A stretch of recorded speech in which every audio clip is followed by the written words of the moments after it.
नमस्कार दोस्तों, आपका अपना चैनल राकेश 2.0 पे स्वागत करता हूं। आज मैं आप लोग को 6 अक्टूबर फर्स्ट शिफ्ट का एनालिसिस करवा रहा हूं, जो 100% रियल ऑथेंटिक क्वेश्चन है।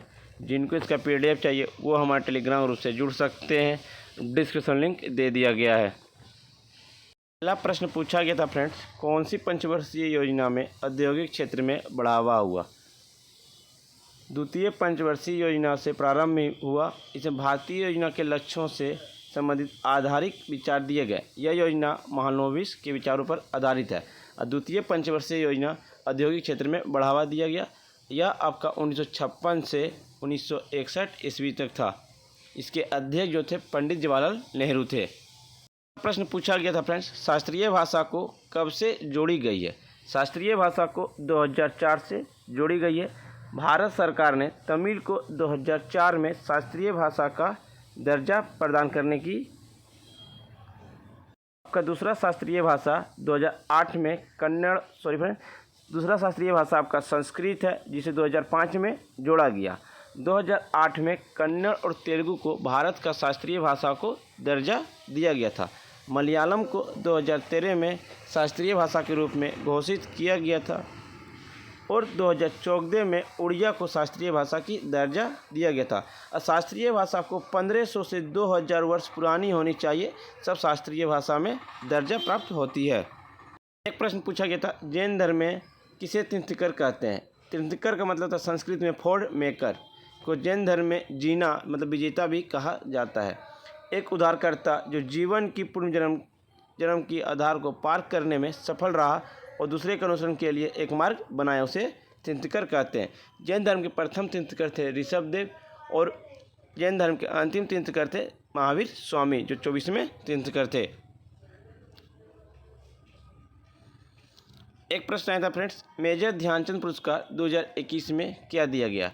किसे दिया गया? मेजर ध्यानचंद पुरस्कार 2021 में नीरज चोपड़ा को एथलेटिक्स के लिए दिया गया, जो राइट आंसर था आपका ऑप्शन के हिसाब से।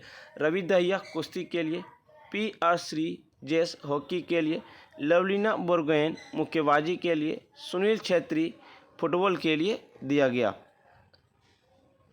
मिताली राज को क्रिकेट के लिए दिया गया। प्रमोद भगत को बैडमिंटन के लिए, सुमित अंतिल को एथलेटिक्स के लिए, अवनी लेखेरा को निशानेबाजी के लिए, कृष्णा नागर बैडमिंटन के लिए, मनीष नारवाल को निशानेबाजी के लिए और मनप्रीत सिंह को हॉकी के लिए मेजर ध्यानचंद अवार्ड दिया गया। एक प्रश्न है, चुंबकीय क्षेत्र की दिशा क्या है? परिपाटी के अनुसार चुंबकीय क्षेत्र रेखाएं चुंबक के उत्तर ध्रुव से प्रकट होती है तथा दक्षिण ध्रुव पर विलीन हो जाती है। चुंबकीय क्षेत्र के भीतर चुंबकीय क्षेत्र रेखाओं की दिशा उसके दक्षिण ध्रुव से उत्तर ध्रुव की ओर होती है। एक प्रश्न पूछा गया था, पंचायती राज किस अनुच्छेद के अंतर्गत आता है? पंचायती राज अनुच्छेद 40 के अंतर्गत आता है। इसे आपका संविधान के राजनीतिक निर्देश तत्व के सिद्धांतों पर भाग में रखा गया। इसे भाग 4 में रखा गया। ऐसे राजनीतिक निर्देशक तत्व आपका किस देश से लिया गया? राजनीतिक निर्देशक तत्व आपका आयरलैंड देश से लिया गया है।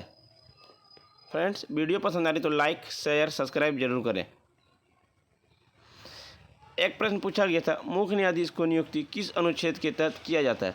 भारत के संविधान के अनुच्छेद 124 के अंतर्गत सर्वोच्च न्यायालय के मुख्य न्यायाधीश को अन्य न्यायाधीशों की नियुक्ति का प्रावधान किया गया। मुख्य न्यायाधीश की नियुक्ति कौन करता है? भारत के राष्ट्रपति करते हैं। एक प्रश्न है, भवानी नदी किस नदी की सहायक नदी है? भवानी नदी आपका कावेरी नदी की सहायक नदी है। भवानी कावेरी की सहायक नदी है।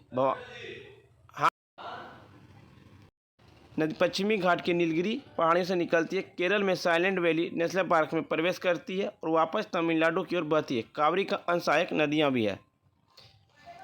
सिमसा हेमवती अग्रवाल लक्ष्मण तीर्थ था। 1 मई 2021 से कौन सा वैक्सीन लगाया गया था? लीवर कहाँ होता है? लीवर में सूजन का सीधा हमारे पाचन तंत्र पर पड़ता है, जिसकी वजह से शरीर कमजोर हो जाती है और कई बीमारी से घिर जाते हैं। लीवर की कोशिकाओं में बहुत ज़्यादा फैट जमने से फैटी लीवर की समस्या हो जाती है, जिसे लीवर सूजन भी कहते हैं। अमोनियम क्लोराइड किससे अभिक्रिया करेगी? विलयन से सांद्रित करके पहले Na2SO4 को क्रिस्टलीय कर लेती है, क्योंकि यह कम विलय और बाद में उत्पादन द्वारा अमोनियम क्लोराइड क्रिस्टलीय करते हैं। फ्रेंड्स, वीडियो पसंद आई तो लाइक, शेयर, सब्सक्राइब जरूर करें और जिनको इसका PDF चाहिए वो हमारे टेलीग्राम ग्रुप से जुड़ सकते हैं।